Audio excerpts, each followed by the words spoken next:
नमस्कार स्टूडेंट्स, आज हम राजस्थान के जलवायु प्रदेशों का अध्ययन करेंगे। पिछले लेक्चर में हमने राजस्थान की जलवायु के बारे में, उसकी विशेषताओं के बारे में, राज्य में कौन कौन सी प्रमुख ऋतुएं पाई जाती हैं, उनकी विशेषताओं के बारे में अध्ययन किया। इसी श्रृंखला में हम अब राजस्थान के जलवायु प्रदेशों का अध्ययन करेंगे। राज्य में कौन कौन से जलवायु प्रदेश पाए जाते हैं और जलवायु संबंधी में क्या क्या विशेषताएं होती हैं। सबसे पहले हम बात करते हैं जलवायु प्रदेश होते क्या हैं, उनके बारे में बात करते हैं कि जलवायु प्रदेश क्या है। वह विशिष्ट क्षेत्र जिसके अंदर जलवायु के तत्व एवं वायुमंडलीय दशाओं के मध्य औसत आंतरिक समरूपता एवं समानता पाई जाती है, उसे जलवायु प्रदेश कहा जाता है। यानी जलवायु प्रदेश एक ऐसा क्षेत्र होता है जहाँ पर जलवायु की जो तत्व हैं, वायुमंडल की जो दशाएं हैं, सर्दी है, गर्मी है, या फिर तापमान संबंधी जो विशेषताएं हैं, वायुदाब की विशेषताएं हैं, ये जो विशेषताएं जो होती है उनमें औसत आंतरिक समरूपता एवं समानता, यानी औसत का मतलब ये है कि पूर्ण रूप से ये समान नहीं होती, लगभग इनमें समानता और समरूपता पाई जाती है और उसी समरूपता के आधार पर उस क्षेत्र को एक विशिष्ट जलवायु प्रदेश के अंतर्गत जो है वर्गीकृत कर लिया जाता है। इसमें तापमान, आर्द्रता, वायु का जो वेग है, वर्षा है, वायुदाब है, इनमें औसत समरूप दशाएं पाई जाती है। यानी जलवायु प्रदेश एक ऐसा क्षेत्र है जहाँ पे जो जलवायु के जो तत्व हैं, जैसे वायुदाब हुआ, आर्द्रता है, वायु वेग है, इनमें समरूपता पाई जाती है, औसत समरूपता पाई जाती है। ये पूर्ण रूप से एक जैसा नहीं होता, लेकिन फिर भी इनमें कुछ आंतरिक जो समरूपता के लक्षण दिखाई देते हैं, जिनके आधार पर इनको एक विशिष्ट जलवायु प्रदेश के अंतर्गत रखा जाता है और वर्गीकृत किया जाता है। अब हम देखते हैं राजस्थान के जलवायु प्रदेश के बारे में। राजस्थान के जलवायु प्रदेश निर्धारित करने के लिए जलवायु वेताओं ने वर्षा, तापमान एवं वनस्पति को आधार माना है। तो जब किसी भी प्रदेश का वर्गीकरण करते हैं तो उसके लिए कुछ बेसिक आधार लिए जाते हैं, जिनके आधार पे प्रदेशों का सीमांकन किया जाता है। तो जलवायु वेताओं ने जब जलवायु प्रदेशों का जो विभाजन किया, वर्गीकरण किया, तो उसमें उन्होंने आधार के रूप में तापमान, वर्षा और वहाँ उस क्षेत्र में किस प्रकार की वनस्पति है उसको आधार मान के जलवायु प्रदेशों का वर्गीकरण किया। राज्य का तापमान एवं वर्षा के आधार पर जो सामान्य वर्गीकरण है वो हम देखते हैं पहले। उसके आधार पर 5 जलवायु प्रदेशों में विभाजित किया जा सकता है राज्य को।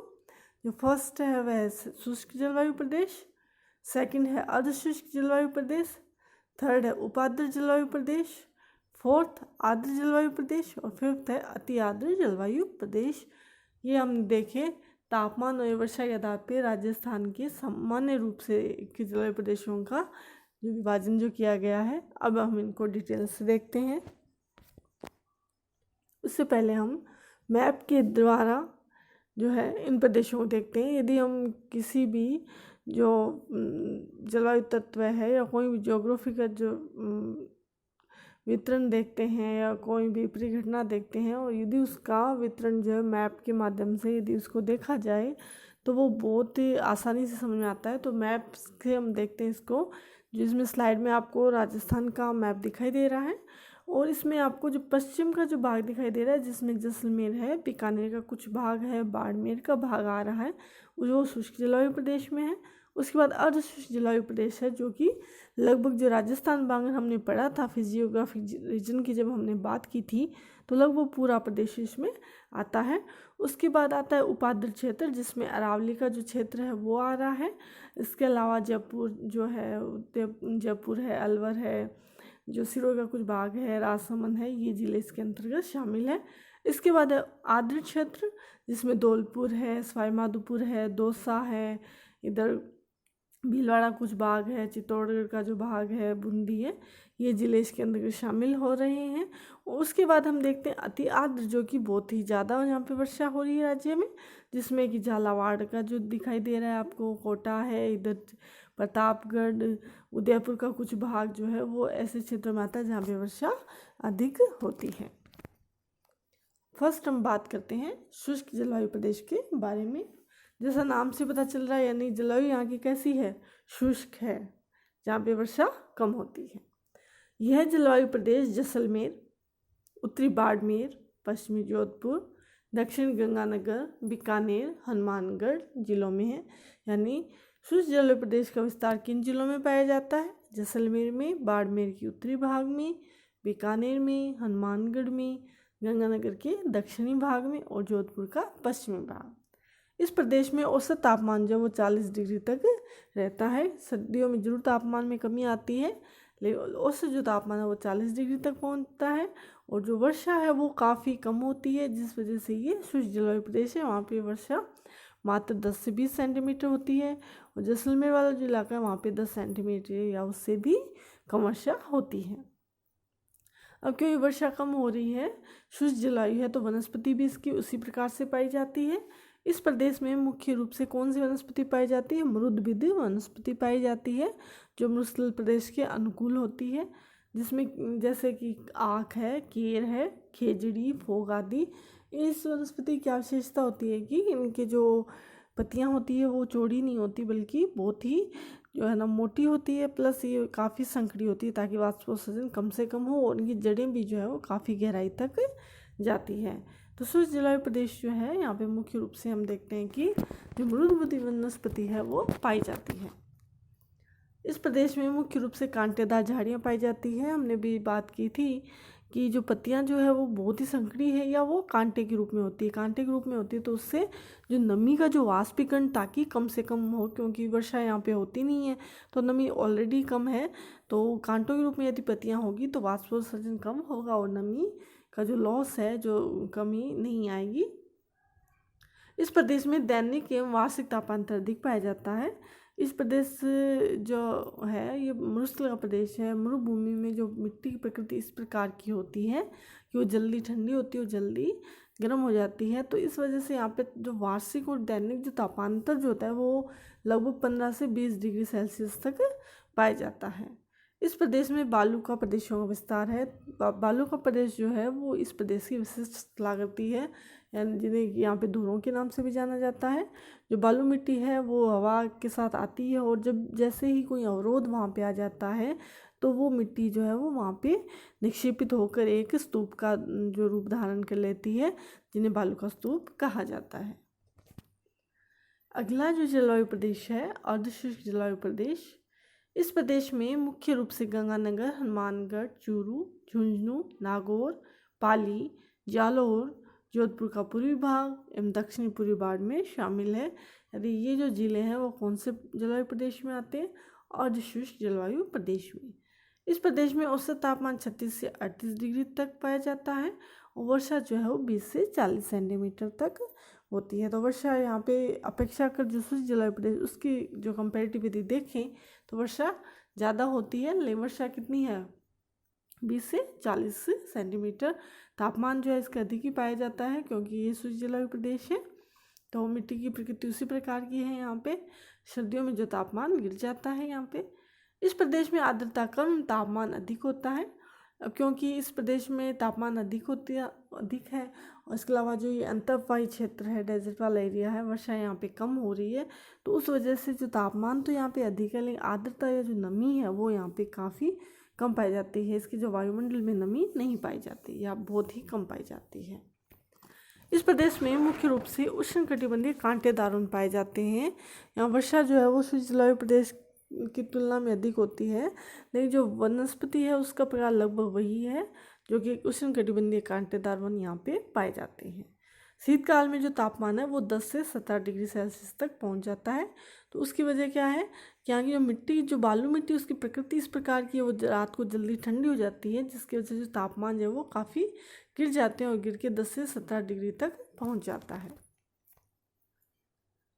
अगला जलवायु प्रदेश है उपाध्य जलवायु प्रदेश, यानी कि जो पिछला हमने जलवायु प्रदेश देखा उसकी तुलना में यहाँ वर्षा ठीक होती है। इसके अंतर्गत अलवर, जयपुर, दौसा, अजमेर, पूर्वी शेखावटी, राजसमंद, सिरोही, भीलवाड़ा एवं टोंक जिले आते हैं। यानी ये जो जिले हैं जिनकी हमने बात की वो उपाध्य जलवायु के अंतर्गत शामिल है। इस प्रदेश में औसत तापमान जो है वो 32 से 36 डिग्री सेल्सियस तक पाया जाता है। और इस प्रदेश में वार्षिक वर्षा जो है वो कुछ अधिक पाई जाती है, जो 40 से 60 सेंटीमीटर तक वर्षा इस प्रदेश में हो जाती है। यहाँ पतझड़ वाली वनस्पति जैसे नीम, आंवला, हरड़, बहेड़ आदि के पेड़ पाए जाते हैं। इसके अलावा यहाँ पे स्टेपी वनस्पति भी पाई जाती है। तो हमने जो देख रहे हैं कि जैसे जैसे वर्षा की मात्रा में बढ़ रही है वैसे वैसे जो वनस्पति है उसका जो वो कांटेदार से वो किस प्रकार है पतझड़ की तरफ जा रही है, यानी कि वर्षा अधिक होने की वजह से जो कांटेदार वनस्पति थी उसका रूप जो है पतझड़ वनस्पति लेने लग जाती है।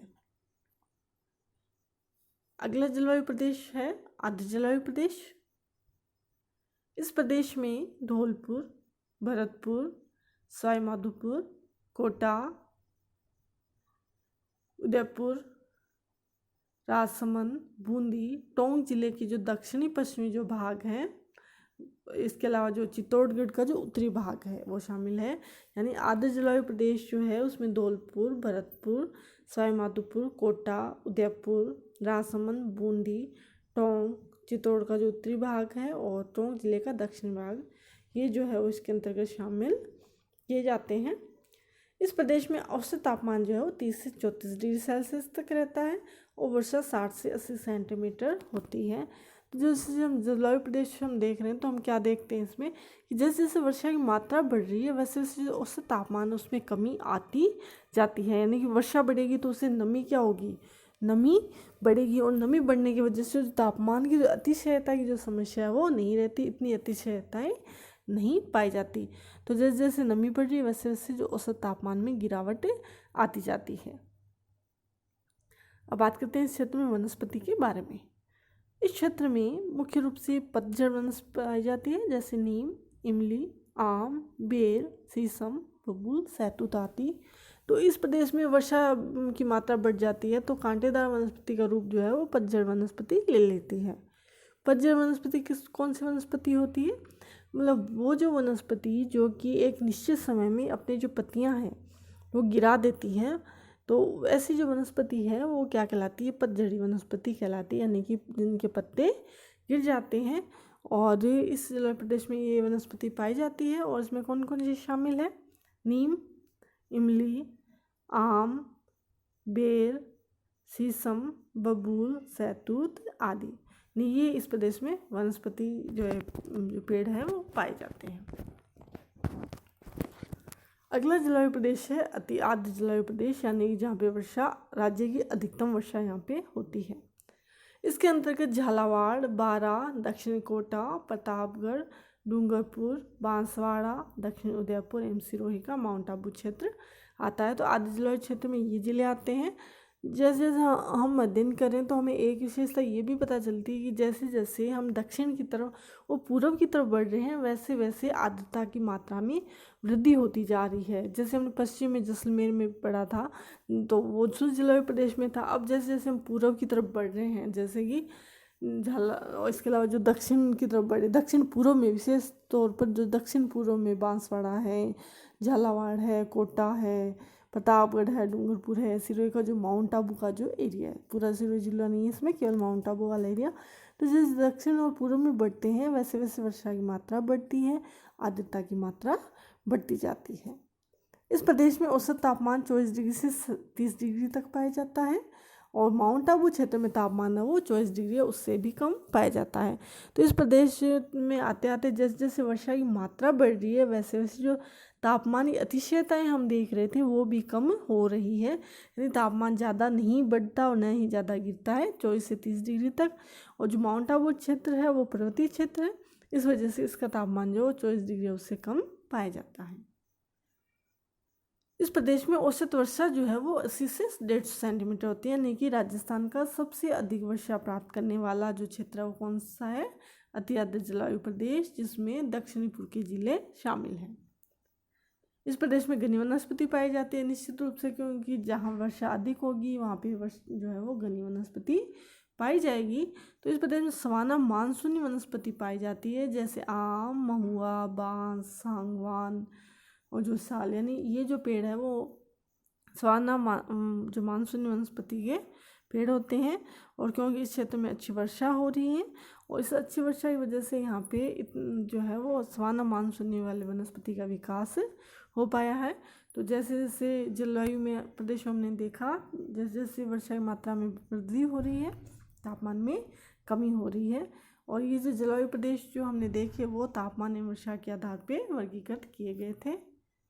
तो आज हमने जो सामान्य वर्गीकरण था जलवायु प्रदेशों का उसके बारे में अध्ययन किया, जो कि तापमान है, वर्षा है और जो वनस्पति की जो विशेषता उसके आधार पर किया गया था। अगला जो लेक्चर है उसमें हम देखेंगे जलवायुवेत्ता है कोपेन महोदय है, थानथवेट महोदय है, ट्युआर्था महोदय है, उन्होंने किस प्रकार से राज्य को जलवायु प्रदेशों में विभाजित किया है, किन आधारों पर विभाजित किया है। धन्यवाद।